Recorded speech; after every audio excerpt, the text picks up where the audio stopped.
நீங்க கண்டுபிடிச்சிருக்கிற இந்த நித்திரைக்கான சூரணம் இது எங்களுடைய குருநாதருடைய மருந்தோட கொடுக்கும்போது மிக அற்புதமா வேலை செஞ்சு. இது 2 வேளை கசாயமா சொல்லியிருக்கீங்க. இதுல என்னென்ன மூலிகை போட்டிருக்கீங்க, எப்படி கசாயமா எடுக்கணும்? இன்னைக்கு தூக்க மாத்திரை போட்டே தூக்கம் வரலையா? தூக்க மாத்திரை போட்டும் தூக்கம் வரல, தூக்கமே வர காலம் 2 மணிக்கு 3 மணிக்கு வளர்த்துங்கிறாங்க. பேய் நடமாடுற டைம்ல போயிட்டு வரணுங்கிறான் அப்படின்னு சொல்லி கிராமப்புறங்கள் பேசுற மாதிரி இன்னைக்கு பேச வேண்டிய சூழ்நிலை. அதே நேரம் மொபைல் இன்னைக்கு நிறைய பிரச்சனைகள், டென்ஷன். சின்ன குழந்தை சொல்றான், 16, 17, 18 வயசு குழந்தை சொல்லுது, மா டென்ஷன் பண்ணாத போயிடு அப்படின்றாங்க. அப்போ அந்த அளவுக்கு எல்லாமே டிஃபரன்ஸ்ல இருக்காங்க. இதை சரி பண்றதுக்கு உங்களுடைய கசாயம் எந்த அளவுக்கு வேலை செய்யுங்க? நித்திய கல்யாணின்னு ஒண்ணு இருக்கு. அதுக்கு பேர் இன்னொரு பேர் என்னன்னா சுடுகாடு மீட்டான்னு இன்னொரு பேரும் வச்சிருக்காங்க. சுடுகாட்டு பூ, சுடுகாட்டு மீட்டான், நித்திய கல்யாணி, நித்திய கல்யாணின்னு வச்சிருக்காங்க. அந்த நித்திய கல்யாணி பூவையோ, பூன்னா ஒரு 10 பூ போடுங்க, ஒரு 200 மில்லி தண்ணியில போடுங்க.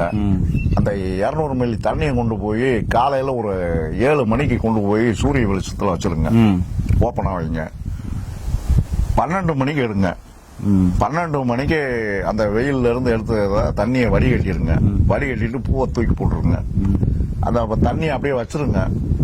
சாயங்காலம் ஒரு சாப்பாடு எல்லாம் முடிச்ச பிற்பாடு, ஒரு நைட்டுடைய டிஃபனை முடிச்ச பிற்பாடு ஒரு 1 மணி நேரத்துக்கு முன்னால அந்த தண்ணியை குடிங்க. ஆரோக்கியமா தூங்குங்க. சூப்பருங்க ஐயா.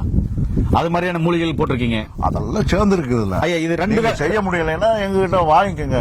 புரியுதுங்க ஐயா. இது 2 வேளை சாப்பிட்ட பின்னாடி எவ்வளவு எடுக்கணும் ஐயா? 1 ஸ்பூன் தான், ஒரு சின்ன டீஸ்பூன்ல 1 எடுங்க. ஒரு கிளாஸ் தண்ணியில அப்படியே போடுங்க, கொதிக்க வைங்க கொஞ்ச நேரம், வடிகட்டுங்க.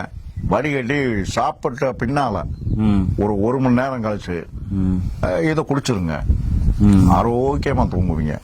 சூப்பருங்கய்யா. ஆரோக்கியமா தூங்குவீங்க. உங்களுக்கு எந்த தொந்தரவும் இருக்காது, எந்த பிரச்சனையும் இருக்காது. உங்க பாட்டுல தூங்குங்க நிம்மதியா. காலையில ஒரு 4 மணிக்கு எந்திரிங்க.